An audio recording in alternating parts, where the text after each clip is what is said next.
Hello, Moto.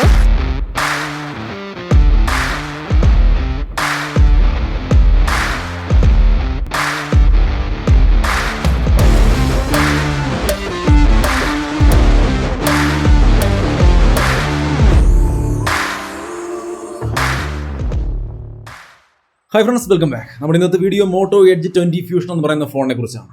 10 bit colour display ആണ് വരുന്നത്.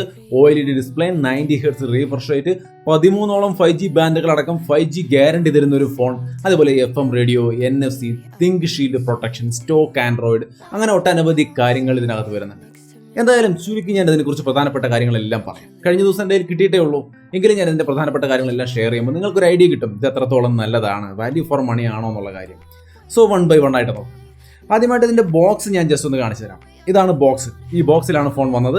Box open ചെയ്യുമ്പോൾ ടോപ്പിൽ തന്നെ ഫോൺ ഉണ്ടായിരുന്നു. അതായത് നിങ്ങൾക്ക് ഇവിടെ കാണാം എഡ്ജ് 20 ഫ്യൂഷൻ.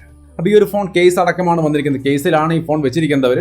നമ്മൾ സ്റ്റിക്കർ മാറ്റി കേസ് മാറ്റി നോക്കി കഴിഞ്ഞാൽ നിങ്ങൾക്ക് കാണാം നല്ല ക്വാളിറ്റി ഉള്ള ഒരു കേസാണ്. എന്തായാലും ഫോണിലേക്ക് വരാം. അതിന് മുമ്പ് ഇതിനകത്ത് കുറച്ച് ഡോക്യുമെന്റേഷനും കാര്യങ്ങളും കൂടി കാണുന്നുണ്ട്.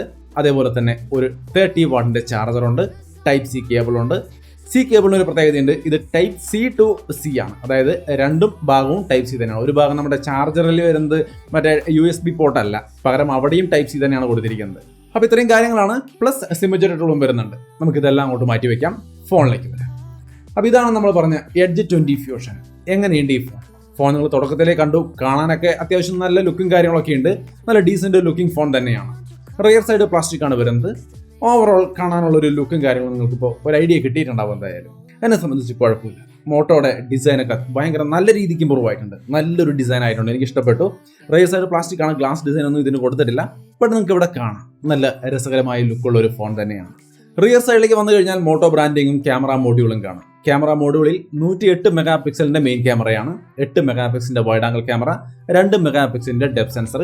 ഈ വൈഡ് ആംഗിൾ ക്യാമറ തന്നെ മാക്രോ ക്യാമറയായിട്ട് വർക്ക് ചെയ്യും. സോ ട്രിപ്പിൾ ക്യാമറ ആണെങ്കിലും ക്വാഡ് ഫംഗ്ഷൻ ഉണ്ടെന്ന് സാരം. ഫ്രണ്ടിലേക്ക് വരുമ്പോൾ 32 മെഗാ പിക്സലിന്റെ സെൽഫി ക്യാമറയാണ് കൊടുത്തിരിക്കുന്നത്. സോ അത്യാവശ്യം നല്ല ക്വാളിറ്റി ഇമേജുകൾ കിട്ടുമെന്ന് പ്രതീക്ഷിക്കാം. സാമ്പിളുകൾ ഞാൻ കാണിക്കാം.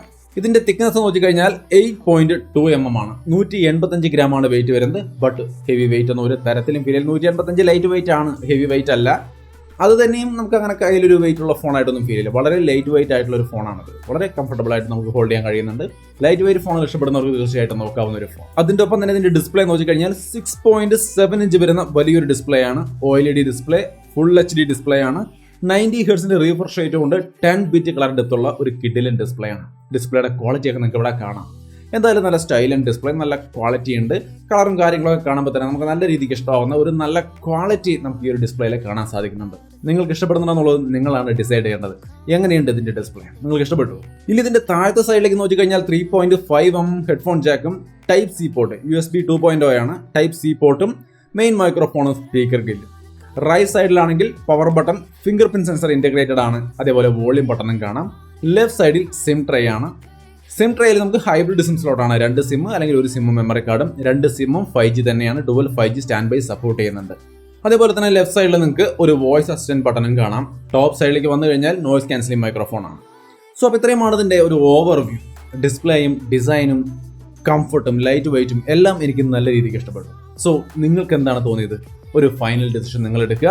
പിന്നെ ഇതിനിടയ്ക്ക് നിങ്ങൾക്ക് ഈ ഒരു വീഡിയോ ഇഷ്ടപ്പെടുവാണെങ്കിൽ തീർച്ചയായിട്ടും നമ്മുടെ ചാനൽ സബ്സ്ക്രൈബ് ചെയ്യുക. സബ്സ്ക്രൈബ് ചെയ്യാത്ത സുഹൃത്തുക്കളുണ്ടെങ്കിൽ സബ്സ്ക്രൈബ് ചെയ്യുക. സബ്സ്ക്രൈബ് ചെയ്യുമ്പോൾ തന്നെ ആ ബെല്ലൈക്കൺ പ്രത്യേകം എനേബിൾ ചെയ്ത് വെക്കുക. അപ്പോൾ തന്നെ വീഡിയോ ലൈക്ക് ചെയ്യാൻ മറക്കാതെ ലൈക്ക് ചെയ്യുക. ഇതിന്റെ പെർഫോമൻസിലേക്ക് വരുമ്പോൾ MediaTekന്റെ 800U എന്ന് പറയുന്ന പ്രൊസസ്സറാണ്. So 5G പ്രൊസസ്സറാണ്. 5G നമ്മൾ എക്സ്പെക്ട് ചെയ്യുന്നുണ്ട്. 5G വന്നിട്ട് 13ഓളം വരുന്ന 5G ബാൻഡുകൾ കൊടുത്തിട്ടുണ്ട്. സോ തീർച്ചയായിട്ടും 5G ബാൻഡുകൾ കൊണ്ട് സമൃദ്ധമാണ്. ഒരു 5G ഗ്യാരണ്ടി ഡിവൈസ് എന്ന് പറയാം. ഇനി ഇതിന്റെ യൂസർ ഇന്റർഫേസിലേക്ക് വന്നു കഴിഞ്ഞാൽ നിങ്ങൾക്ക് കാണാം എങ്ങനെയുണ്ട് മൂവ്മെന്റ് ഒക്കെ. വളരെ സ്മൂത്തായ ഡീസൻ്റ് ആയ ഒരു പെർഫോമൻസ് ആണ് നമുക്ക് ഈ ഫോൺ തരുന്നത്. നോർമൽ യൂസിൽ യാതൊരുവിധ ലാഗോ സ്ലറ്റേഴ്സോ ഒന്നും തന്നെ ഇല്ല. വളരെ സ്മൂത്തായൊരു UI പെർഫോമൻസ് നമുക്ക് കാണാം. സ്റ്റോക്ക് ആൻഡ്രോയിഡിൻ്റെ അടുത്ത് നിൽക്കുന്ന ഒരു സംഭവം തന്നെയാണ്. അതുകൊണ്ട് തന്നെ വേറെ ലാഗ് ഒന്നും വരാനില്ല. നിങ്ങൾക്ക് ഇവിടെ കാണാം അതിൻ്റെ ഒരു പെർഫോമൻസ്. സെറ്റിംഗ്സും അബൌട്ട് സെക്ഷനും എല്ലാം നിങ്ങൾക്ക് ഇവിടെ കാണാം. വളരെ ഡീസൻ്റ് ആയ ഒരു പെർഫോമൻസ് ആണ് നമുക്ക് ഈ ഒരു ഫോൺ തരുന്നത്. ആൻഡ്രോയിഡ് 11 ആണ് ഈ ഫോണിൽ വരുന്നത്. 2 വർഷത്തെ അപ്ഡേറ്റ് പറയുന്നുണ്ട്. അതായത് ഇപ്പോൾ ആൻഡ്രോയിഡ് 11 ആണെങ്കിൽ ആൻഡ്രോയിഡ് 12ലേക്കും 13ലേക്കും ഗ്യാരണ്ടി അപ്ഡേറ്റ് പറയുന്നുണ്ട്. പിന്നെ ഈ സോഫ്റ്റ്വെയറിന്റെ അപ്ഡേറ്റും സെക്യൂരിറ്റി ചിന്തിക്കുമ്പോൾ തന്നെ തിങ്ക് ഷീൽഡ് എന്ന് പറയുന്ന ഒരു സെക്യൂരിറ്റി സംവിധാനവും ഇവർ ഇതിനകത്ത് ഏർപ്പെടുത്തിയിട്ടുണ്ട്. സോ ഒരു നല്ല സെക്യൂർഡായ അപ്ഡേറ്റ് ഒക്കെ കിട്ടുന്ന ഒരു നല്ല സംവിധാനമാണെന്ന് പറയാം ഇതിന്റെ ഒരു പെർഫോമൻസ് സെഗ്മെന്റ്. ഇനി നമ്മുടെ കയ്യിൽ ഇരിക്കുന്ന ഈ ഒരു വേരിയന്റ് എന്ന് പറയുന്നത് 6GB റാം 128GB സ്റ്റോറേജ് ആണ്. റാം ബൂസ്റ്റിന്റെ ഒരു ടെക്നോളജി ഇവർ അതിനകത്ത് ഉൾപ്പെടുത്തിയിട്ടുണ്ട്. നമ്മൾ ഈ അടുത്ത കാലത്ത് പല ഫോണിലും കണ്ടിട്ടുണ്ട്. ആ ഒരു സംവിധാനം ഇതിനകത്തും വരുന്നുണ്ട്. 1.5GB റാം നമുക്ക് ഇതിനകത്ത് ബൂസ്റ്റ് ചെയ്തെടുക്കാം. ഞാനത് ബൂസ്റ്റ് ചെയ്തിട്ടുകൊണ്ട് തന്നെയാണ് യൂസ് ചെയ്യുന്നത്. സോ ഫലത്തിൽ എൻ്റെ കയ്യിലിരിക്കുന്ന ഫോൺ 7.5GB റാം ഉള്ള ഫോണാണെന്ന് സാരം. അപ്പോൾ റാമും സ്റ്റോറേജൊക്കെ സഫീഷ്യൻ്റ് ആയിട്ടുള്ള ഒരു സെറ്റപ്പാണ് ഈ ഒരു ഫോണിൽ വരുന്നത്. ഇനി ഇതിൻ്റെ ഫിംഗർ പ്രിന്റ് സെൻസറിൻ്റെ പെർഫോമൻസ് ഒന്ന് നോക്കിയാലോ. നിങ്ങൾക്ക് ഇവിടെ കാണാം ഫിംഗർ പ്രിന്റ് സെൻസറിൻ്റെ ഒരു പെർഫോമൻസ്. വലിയ ലാഗും കാര്യങ്ങളൊന്നുമില്ല, വളരെ ഡീസൻ്റ് ആയ ഒരു പെർഫോമൻസ്. ഫേസ് അൺലോക്കിൻ്റെ ഒരു ക്വാളിറ്റിയും നിങ്ങൾക്ക് ഇവിടെ കാണാം. ആ ഒരു പെർഫോമൻസിൻ്റെ സ്മൂത്ത്നെസ്സും കാര്യങ്ങളൊക്കെ ഇത് നിങ്ങൾക്ക് മനസ്സിലാക്കാം. ഇനി നിങ്ങൾക്ക് ഇതിൽ ഗെയിം പ്ലേയും കാര്യങ്ങളൊക്കെ കാണാം. ഗെയിമിൻ്റെ സെറ്റിംഗ്സ് ഒക്കെ ഞാനിവിടെ കാണിക്കുന്നുണ്ട്. ഗെയിം പ്ലേയിൽ നമുക്ക് വേറെ കുഴപ്പമൊന്നുമില്ല. 800U എന്ന് പറയുന്ന പ്രോസസ്സർ അത്യാവശ്യം കേപ്പബിൾ ആയ പ്രോസസ്സറാണ്. ഇതിനു മുമ്പ് നമ്മൾ പല ഫോണുകളിലും കണ്ടിട്ടുണ്ട്. ഇതിനകത്ത് വരുമ്പോഴും നമുക്ക് ഡീസൻ്റ് ആയ ഒരു പെർഫോമൻസ്, നിങ്ങളിവിടെ കാണുന്ന തരത്തിലുള്ള ഒരു പെർഫോമൻസ് ഈ ഫോൺ തരുന്നുണ്ട്. സോ എങ്ങനെയുണ്ട്, നിങ്ങൾക്ക് ഇത് ഓക്കെ ആണോ? തീർച്ചയായിട്ടും നിങ്ങളാണ് ഡിസൈഡ് ചെയ്യേണ്ടത്. എന്തായാലും ഗെയിം പ്ലേയിലേക്ക് വരുമ്പോൾ ഇത്തരത്തിലുള്ള ഒരു പെർഫോമൻസ് നമുക്ക് കിട്ടുന്നുണ്ട്. ഇനി നമുക്ക് ഇതിൻ്റെ ക്യാമറ സാമ്പിളുകളിലേക്ക് നോക്കിയാലോ. ക്യാമറ ഇമേജുകൾ നിങ്ങൾക്ക് ഇവിടെ കാണാം. എങ്ങനെയുണ്ട് മെയിൻ ക്യാമറ ഇമേജ്? ഒരു 2-3 മെയിൻ ക്യാമറ സാമ്പിളുകൾ ഒന്ന് കണ്ടു നോക്കുക. അന്നേരം ഡിസൈഡ് ചെയ്യുക നിങ്ങൾക്ക് ഈ മെയിൻ ക്യാമറ സാമ്പിൾ ഓക്കെയാണ്. ആർട്ടിഫിഷ്യൽ ലൈറ്റിംഗ് കണ്ടീഷനിലെ കുറച്ച് സാമ്പിളുകൾ നിങ്ങൾക്ക് ഇവിടെ കാണാം. ഓവറോൾ എങ്ങനെയുണ്ട് ആർട്ടിഫിഷ്യൽ ലൈറ്റിംഗ് കണ്ടീഷനിൽ? എന്തായാലും മെയിൻ ക്യാമറയുടെ ഒരു പെർഫോമൻസ് ഒക്കെയാണ് നമ്മൾ കണ്ടത്. സെൽഫി ക്യാമറയുടെ സാമ്പിളുകൾ കൂടി ഒന്ന് കാണാം. ഓവറോൾ എങ്ങനെയുണ്ട് എന്നുള്ളത് നിങ്ങളാണ് ഡിസൈഡ് ചെയ്യേണ്ടത്. എന്നെ സംബന്ധിച്ച് വലിയ കുഴപ്പമില്ല. ഓക്കെ, നല്ല ഡീസൻ്റ് ആയ ഇമേജുകളാണ് ഇതിൻ്റെ സെൽഫി ക്യാമറ തരുന്നത്. ബട്ട് ഇത് ഒരു ഫൈനൽ പ്രൊഡക്റ്റ് ആവുന്നതിന് മുമ്പേ നമുക്ക് കമ്പനി നേരത്തെ അയച്ചു തരുന്ന ഒരു സംഭവമാണ് ഈ ഫോൺ. സോ കുറച്ചൊക്കെ കഴിഞ്ഞ് കുറച്ച് അപ്ഡേറ്റ് ഒക്കെ വന്നു കഴിയുമ്പോൾ എത്രത്തോളം ഇമ്പ്രൂവ്മെൻറ്റ് വരുന്നുണ്ടെന്നുള്ള കാര്യം വരും ദിവസങ്ങളിൽ ഞാൻ തീർച്ചയായിട്ടും നമ്മുടെ ഇൻസ്റ്റാഗ്രാമിലൊക്കെ ഷെയർ ചെയ്യും. തീർച്ചയായിട്ടും പോയി കണ്ടു നോക്കുക. ഇതിൻ്റെ ഇമേജ് സാമ്പിളുകളും നമ്മൾ തീർച്ചയായിട്ടും ഇൻസ്റ്റാഗ്രാമിൽ ഇപ്പോഴേക്ക് ഷെയർ ചെയ്യുന്നുണ്ട്. പോയി കണ്ടു നോക്കുക.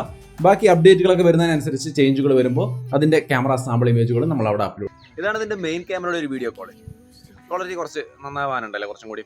നിങ്ങൾക്ക് എന്താണ് തോന്നിയത്? നന്നായിട്ടുണ്ടോ? അതോ ഇപ്പോൾ ഒരു വലിയ ലൈറ്റിങ്ങോ അല്ല, ക്ലൗഡി സിറ്റുവേഷനൊക്കെയാണ്. ഈ സിറ്റുവേഷനിൽ ഈ ഒരു ക്വാളിറ്റിയാണ് കിട്ടുന്നത്. അപ്പോൾ ഇത് മതിയോ, അതോ ഞാൻ പറഞ്ഞ പോലെ കുറച്ച് ബെറ്റർ ആവാനുണ്ടോ? അത് നിങ്ങളാണ് ഡിസൈഡ് ചെയ്യുന്നത്. ഇതാണ് സെൽഫി ക്യാമറയുടെ ഒരു ക്വാളിറ്റി. എന്തായാലും ഓവറോൾ നമ്മൾ കണ്ട സാമ്പിളുകൾ, ഇമേജുകൾ വലിയ കുഴപ്പമില്ലെങ്കിലും അതേപോലെ തന്നെ നമ്മുടെ വീഡിയോയിലേക്ക് വന്നു കഴിഞ്ഞാൽ കുറച്ച് ഇത്തിരി പുരോഗമിക്കാനുണ്ടെന്ന് തോന്നുന്നല്ലേ. അത്രയ്ക്ക് അങ്ങ് പോരാന്നാണ് എനിക്ക് തോന്നിയത്. So may be software update ഒക്കെ വരുമ്പോൾ കുറച്ചും കൂടി ബെറ്റർ ആവുമായിരിക്കും. എന്തായാലും ഓവറോൾ ഇതാണ് നമുക്ക് കിട്ടുന്ന ഒരു ക്വാളിറ്റി എന്ന് പറയുന്നത്. ആർട്ടിഫിഷ്യൽ ലൈറ്റിംഗ് കണ്ടീഷനിലെ ഒരു ചെറിയ വീഡിയോ സാമ്പിൾ കൂടി നിങ്ങൾക്ക് ഇവിടെ കണ്ടെന്നു. ഇനി നമുക്ക് ചെറിയ ചില കാര്യങ്ങൾ നിങ്ങൾ ചോദിക്കാറുള്ളത്, ഒന്ന് FM റേഡിയോ തീർച്ചയായിട്ടും ഇതിനകത്ത് സപ്പോർട്ട് ചെയ്യുന്നുണ്ട്. NFC ഉണ്ട്. Camera two API level full ആണ് വരുന്നത്. വൈഡ് വൈൻ L1 സർട്ടിഫിക്കേഷൻ ഉണ്ട്. SAR value head SAR value 1.28 വരുന്നുണ്ട്. ബോഡി സാർ വാല്യൂ 1.30 ആണ്. 100% മെയ്ഡ് ഇൻ ഇന്ത്യ എന്നാണ് അവർ പറയുന്നത്. അതേപോലെ തിങ്ക് ഷീൽഡിന്റെ പ്രൊട്ടക്ഷനും കാര്യങ്ങളും വരുന്നുണ്ട്. മെയിൻ ആയിട്ട് ഒരു ഫീച്ചർ അവർ പുതിയതായിട്ട് കൊണ്ടുവന്നിരിക്കുന്നത് റെഡി ഫോർ PC. അതായത് നമുക്ക് ഈ ഒരു ഫോൺ PC യുമായിട്ട് കണക്ട് ചെയ്യണമെങ്കിൽ നമുക്ക് USB കേബിൾ, അത് ഇത് ഡാറ്റ കോപ്പിങ്, അങ്ങനെ അല്ലെങ്കിൽ സ്ക്രീൻ മിററിംഗ് ആപ്ലിക്കേഷനുകളുടെ സപ്പോർട്ട്, അങ്ങനെ ഒരുപാട് വേണം. ബട്ട് ഇവർ കൊണ്ടുവന്നിരിക്കുന്ന സംവിധാനം എന്താണെന്ന് വെച്ച് കഴിഞ്ഞാൽ ഇവരുടെ സൈറ്റിൽ നിന്ന് ഒരു ആപ്പ് ഡൗൺലോഡ് ചെയ്യാൻ പറ്റും, മോട്ടോറോളയുടെ. ആ സംഭവം എടുത്ത് PC യിൽ ഇൻസ്റ്റാൾ ചെയ്ത് കഴിഞ്ഞാൽ പിന്നെ PC നിങ്ങൾക്ക് കേബിൾ വെച്ചോ വയർലെസ് ആയോ ഈസി ആയിട്ട് ഈ ഒരു മോട്ടോ ഫോൺ നിങ്ങൾക്ക് കണക്ട് ചെയ്യാം. വളരെ ഈസി. PC യിൽ നമുക്കൊരു QR കോഡ് കയറിയും. ആ ആപ്പ് ഓപ്പൺ ചെയ്യുമ്പോൾ ഒരു QR കോഡ് വരും. ഇതിനകത്തെ PC കണക്ട് ചെയ്യാനുള്ള ഒരു ഓപ്ഷൻ ക്ലിക്ക് ചെയ്തിട്ട് ജസ്റ്റ് ആ കോഡ് സ്കാൻ ചെയ്താൽ മതി, കണക്റ്റ് ആയി. വളരെ സിമ്പിളായിട്ട്. നിങ്ങൾ കേബിൾ കണക്ട് ചെയ്തിട്ടില്ലെങ്കിലും വൈഫൈ, ഇപ്പോൾ നമ്മുടെ PC യിൽ വൈഫൈ ഉണ്ട്, നമ്മൾ ലാൻഡ് ലൈൻ വൈഫൈ ഉണ്ടെങ്കിൽ ആ വൈഫൈയിൽ നിന്നാണ് നമ്മൾ ഈ ഫോൺ കണക്ട് ചെയ്തിരിക്കുന്നതെങ്കിൽ അത് ആ വൈഫൈയിലൂടെ കണക്ട് ആയിക്കോളും. വളരെ ഈസി ആയിട്ട് ആ ആപ്പിലേക്ക് നമുക്ക് കണക്ട് ആയി കിട്ടും. ഇതിലത്തെ ആപ്പും കാര്യങ്ങളൊക്കെ നമുക്ക് പിന്നെ PC യിൽ ആക്സസ് ചെയ്യാൻ സാധിക്കും. സോ അങ്ങനെ വളരെ ഈസി ആയിട്ട് നമുക്ക് PC യിലേക്ക് കണക്ട് ചെയ്യാൻ കഴിയുന്ന റെഡി ഫോർ PC എന്നൊരു സംവിധാനവും ഇതിനകത്ത് അവർ കൊണ്ടുവരുന്നുണ്ട്. PC യുമായിട്ട് കണക്ട് ചെയ്ത് യൂസ് ചെയ്യുന്ന ആൾക്കാരൊക്കെ ആണെങ്കിൽ തീർച്ചയായിട്ടും വർത്തായ ഒരു സംഭവമാണ് മോട്ടോ എഡ്ജ് 20 ഫ്യൂഷൻ എന്ന് പറയുന്ന ഈ ഫോണിൻ്റെ ഈ ഒരു സംവിധാനം. ഇനി ഇതിൻ്റെ പ്രൈസ് നോക്കി കഴിഞ്ഞാൽ 6GB റാം 128GB സ്റ്റോറേജിന് 21,499 വരുന്നത്. അതേപോലെ 8GB റാം 128GB സ്റ്റോറേജിന് 22,999. 27-ാം തീയതിയാണ് സെയിൽ ആരംഭിക്കുന്നത്. ഫ്ലിപ്കാർട്ടിലാണ് സെയിൽ വെച്ചിരിക്കുന്നത്. താല്പര്യമുള്ളവർക്ക് പോയി പർച്ചേസ് ചെയ്യാം. വീഡിയോ ഇഷ്ടപ്പെട്ടാൽ തീർച്ചയായിട്ടും ലൈക്ക് ചെയ്തും ഷെയർ ചെയ്തും നമ്മളെ സപ്പോർട്ട് ചെയ്യാം. വീണ്ടും മറ്റൊരു വീഡിയോ ആയിട്ട് കാണാം. ബൈ.